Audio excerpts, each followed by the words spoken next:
Understanding antenna ears in English. Hello everyone, and welcome back to our channel. Today, we're going to explore a fun and interesting phrase in English, antenna ears.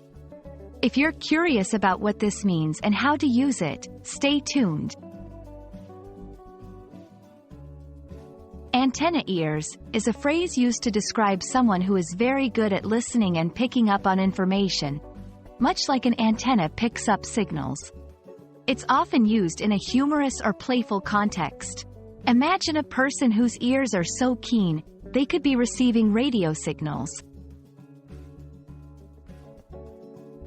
Although the exact origin of antenna ears isn't clear, it draws a direct comparison to the function of antennas on animals or electronic devices. Just as these antennas are designed to detect signals, a person with antenna ears is someone with an exceptional ability to hear and understand things that might not be obvious to others.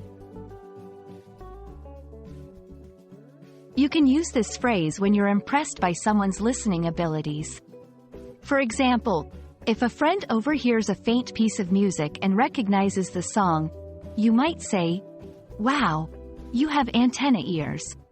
It's a light-hearted compliment that acknowledges their sharp sense of hearing. Let's put antenna ears into some sentences. My mom has antenna ears. She can hear me whispering from the other room. You must have antenna ears to have heard that secret conversation. That's all for antenna ears. We hope you enjoyed this explanation and that it adds a fun expression to your English vocabulary. Remember, having antenna ears can be a great skill, whether you're learning a new language or just enjoying music. Until next time, keep listening and learning.